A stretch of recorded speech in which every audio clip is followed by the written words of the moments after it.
우리가 이미 살펴본 달란트 비유에 의하면요, 주님 다시 오시는 날 우리는 이 땅에서 우리가 어떻게 살았는지 주님 앞에 결산하게 됩니다. 우리에게 주어진 매일매일의 그 삶이 어떤 삶이었는지 주님 앞에 셈하게 될 그날이 온다라는 것이죠. 그런데요, 고린도전서 보면은 그 정산의 과정에 불이 등장해요. 불을 통과하는 것입니다. 여기 고린도전서 3장 12절 13절 보면 그렇게 돼 있죠. 불로 나타낸다고 해요.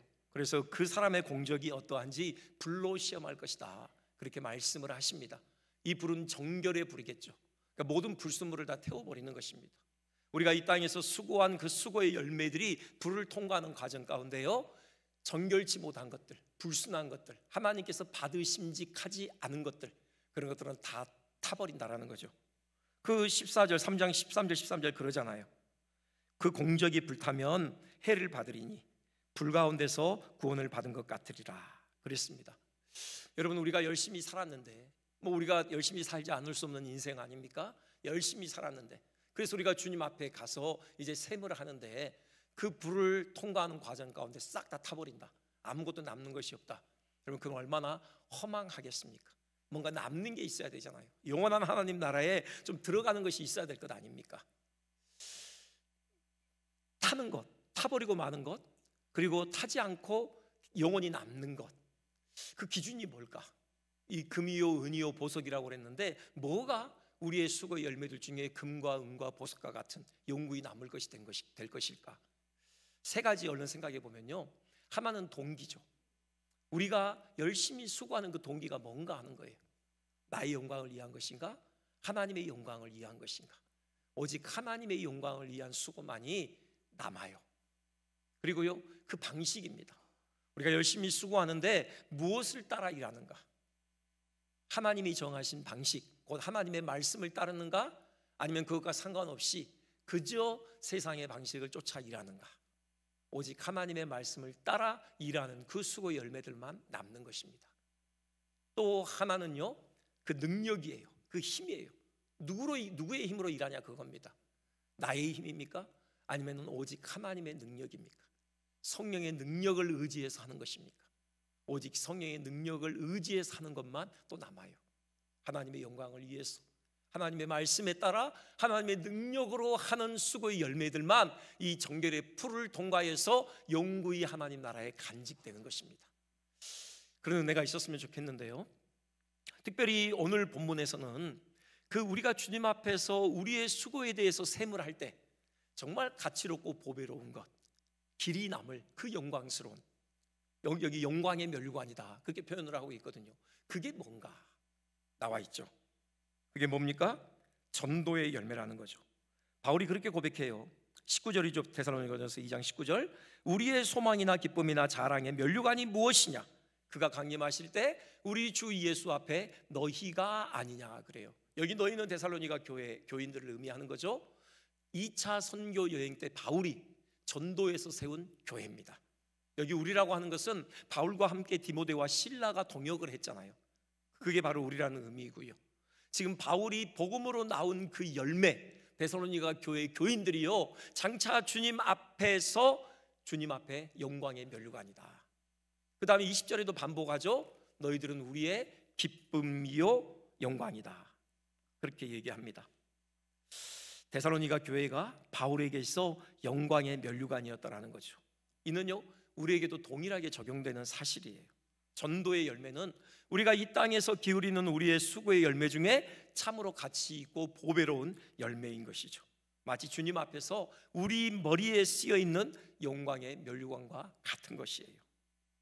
여러분, 우리가 주님 앞에 섰는데 어떤 분은 영광의 면류관, 막 보석으로 치장되어 있는 영광의 면류관을 쓰고 있는데 혹시 그렇지 못하다 그러면 그건 아니잖아요. 여러분, 우리도 당당하게 영광의 면류관을 써야 할 것 아닙니까? 전도의 열매가 영광의 면류관이다. 사도 바울은 그렇게 고백을 하고 있어요.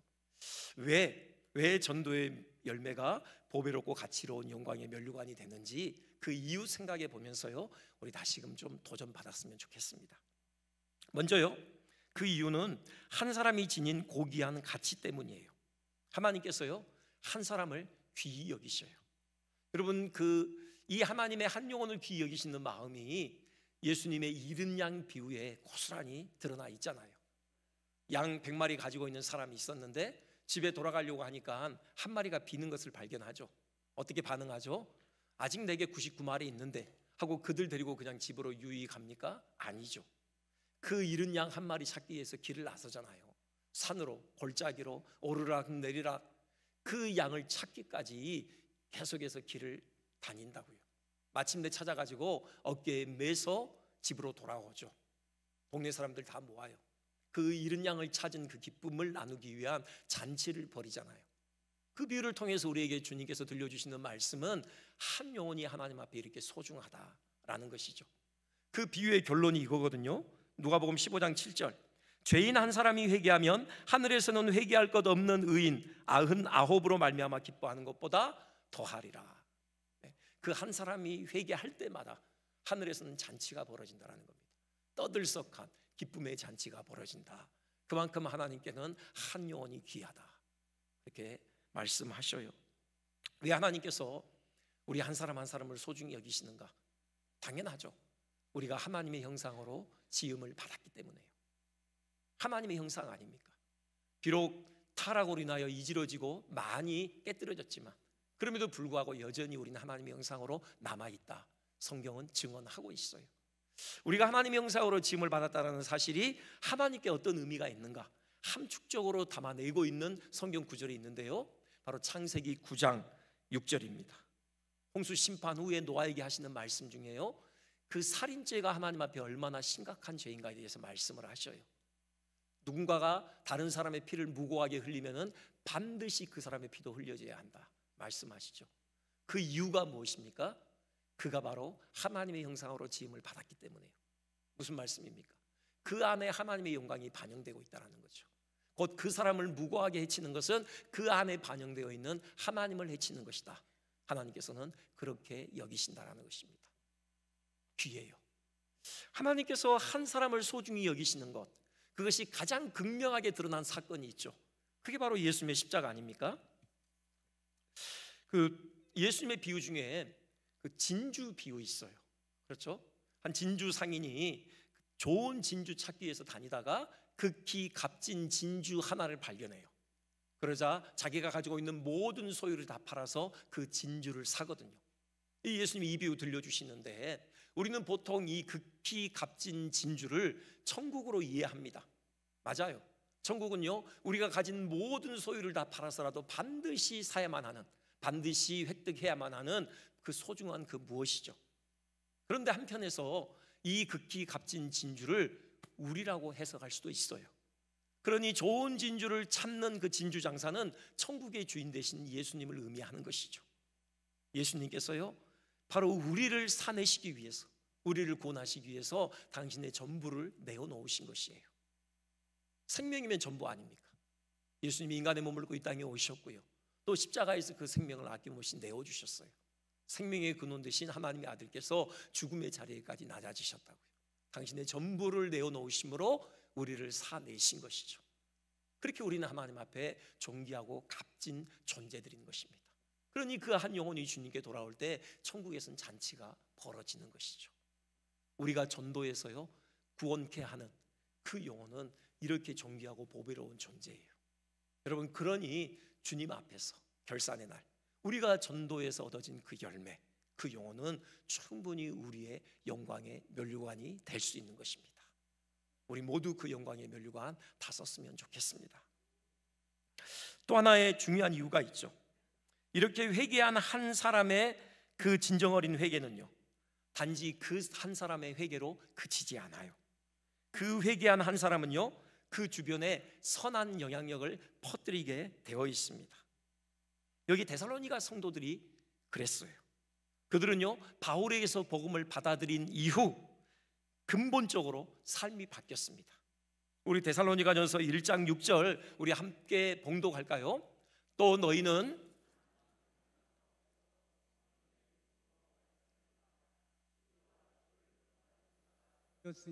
아멘. 주님을 본받는 자가 됐다라는 겁니다. 주님을 본받는다. 구체적으로 어떤 삶을 의미하는 거죠? 하나님 사랑과 이웃 사랑이죠. 예수님의 삶이 그랬어요. 그 그리스도를 의미하는 X자 이미 말씀드렸죠. 윗부분은 하나님 사랑, 아랫부분은 이웃 사랑이에요. 예수님은요, 하나님을 마음과 뜻과 목숨을 다해 사랑하셨죠. 또 그 하나님을 사랑하시는 만큼 우리 이웃을, 바로 우리 사람을 또 마음과 뜻과 목숨을 다해 사랑해 주셨어요. 예수님의 사랑은 하나님 사랑과 이웃 사랑의 삶이었죠. 우리가 주님을 본받는다, 데살로니가 교인들이 복음 듣고 받아들이고 주를 본받는 삶을 살았다. 그 핵심은 역시 자기 중심적인 이 죄악된 삶을 떠나 하나님을 사랑하고 이웃을 사랑하는 삶을 살게 됐다는 거죠. 이는요, 복음을 진정으로 받아들이는 사람이라면 누구에게나 일어나는 변화예요. 그럴 수밖에 없어요. 그 논리학의 용어 중에 트리비얼이라는 용어가 있어요. 트리비얼, 문자적으로는 뭐 사소한 하찮은 그런 의미잖아요. 논리학에서는 그 용어가 사실이야, 맞는 말이야, 그런데 별 의미는 없어, 이럴 때 쓰이는 용어예요. 예를 들어 보면은 젊은 두 사람이 열기구를 타고 이제 돌아다닙니다. 한참 즐겁게 다니다 보니까 그만 방향 감각을 상실해 버렸어요. 길을 잃어버린 거예요. 큰일 났잖아요. 그래서 근데 저 아래를 내려다 보니까 밭을 갈고 있는 한 농부가 있어요. 큰 소리로 불러요. 아저씨, 지금 우리가 어디쯤 있어요? 라고 물어요. 그래서 이 농부가 일을 하다가 쳐다보더니 자네들 지금 공중에 있잖아, 이렇게 답을 한 거예요. 그래서 웃으면서 둘이 하는 말이 맞는 말이긴 하다, 그런데 지금 우리에게 아무런 의미가 없다. 이게 바로 트리비얼이라는 그런 용어인데요, 복음은 결코 이런 트리비얼이 아닙니다.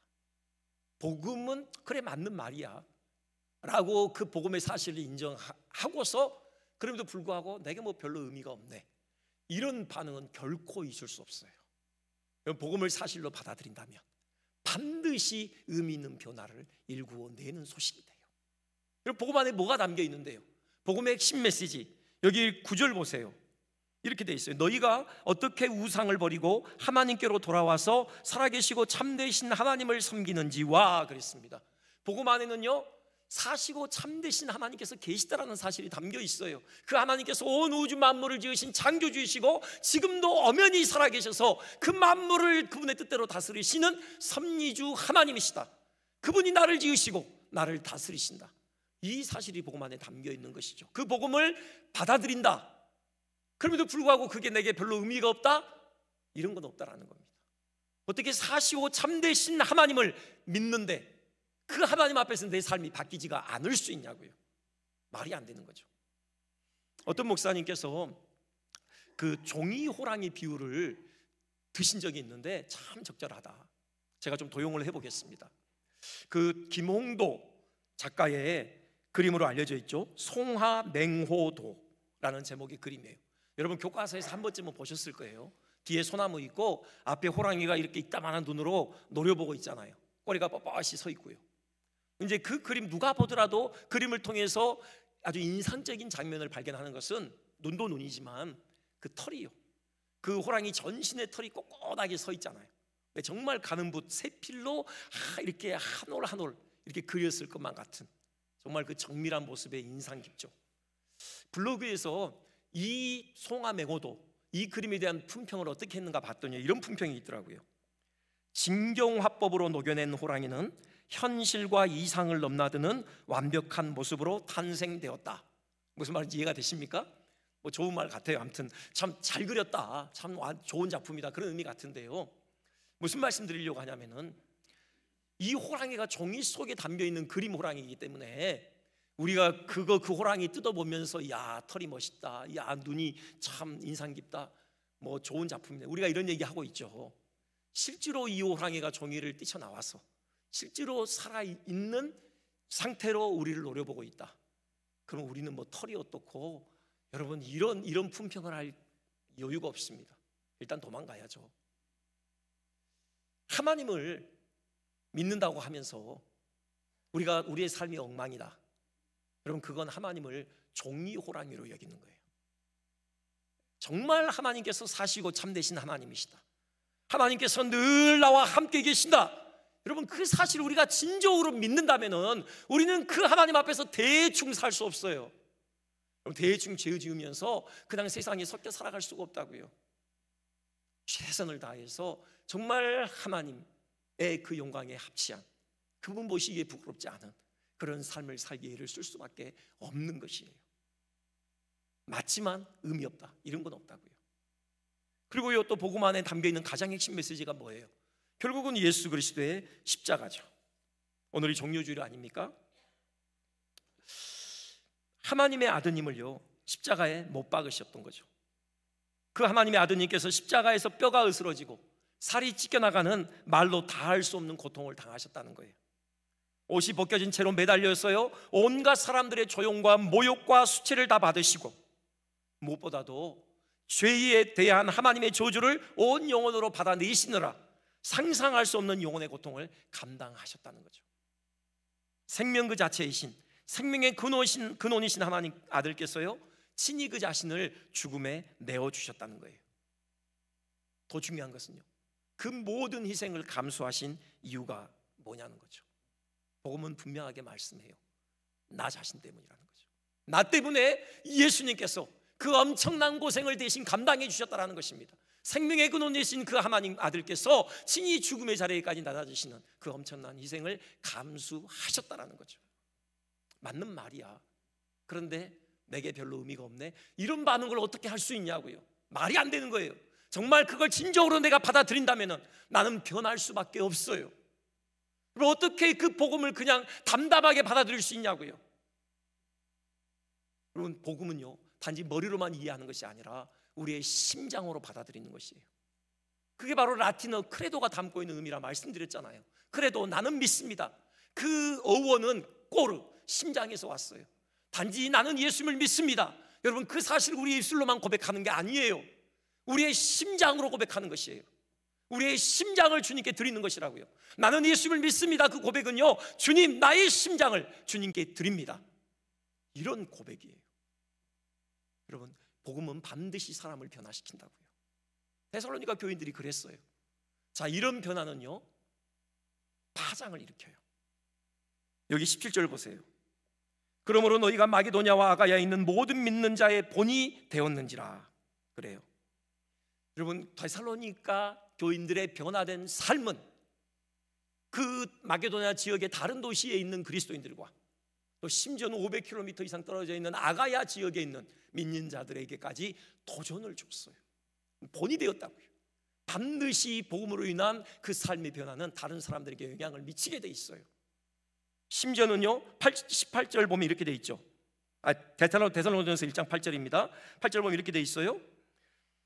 하나님을 향하는 너희 믿음의 소문이 각처에 퍼졌으므로, 그렇게 돼 있어요. 이게 무슨 말이냐? 이들이 복음을 전했다라는 것입니다. 이들이 바울을 닮았다고 했거든요. 바울을 닮았다라는, 바울을 본받았다라는 그 내용 안에는 복음을 향한 바울의 열심을 그들이 본받았다는 의미도 있는 거예요. 저 멀리 수리아 안디옥에서 자기들에게 복음 전하기 위해서 그 먼 길을 마다 않고 달려왔잖아요, 바울이. 그것처럼 이제 그들도 복음 들고 다른 사람들을 찾아가기 시작했다는 것입니다. 그리스 전역에 바로 복음을 전했고요. 심지어 이들은 항구 도시였기 때문에 데살로니가는 배를 타고 다른 대륙에까지 넘어갔을 가능성도 없지 않아 있는 것이죠. 어쨌든 이 데살로니가 교인들의 이 회개는 엄청난 영향력을 미쳤어요.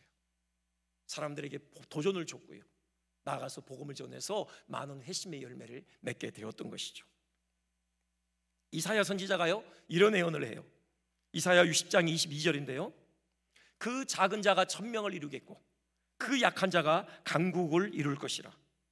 그러니까요, 우리가 복음을 전해서 회개한 그 한 영혼의 회심이 단지 한두 사람의, 다른 사람의 회심으로만 끝나는 것이 아니라요, 심지어는 천명을 회심시킬 수 있는 이런 역사도 가능하다는 것입니다. 한 사람의 회개가 천명의 회개의 역사를 일궈낸다라는 것이에요. 작은 자의 회개가 복음으로 한 나라를 세우는 일을 한다고요. 강국을 이룬다고 하잖아요. 복음으로 그 나라를 견고하게 세우는 이런 놀라운 역사도 가능하다고요. 여러분, 이건 허무맹랑한 말씀이 아니에요. 예수님께서도 이것을 다시금 이 말씀으로 확증하시는데요, 하늘의 밀이 땅에 떨어져 죽으면 많은 열매를 맺느니라 말씀하셔요. 그리고 역사적으로 이 말씀은 사실임이 입증되어졌어요. 대표적으로 조금 좀 극단적인 예 하나만 드리겠습니다. 여러분 20세기에 최고의 전도자 누굽니까? 빌리 그리함 목사님을 꼽을 수 있잖아요.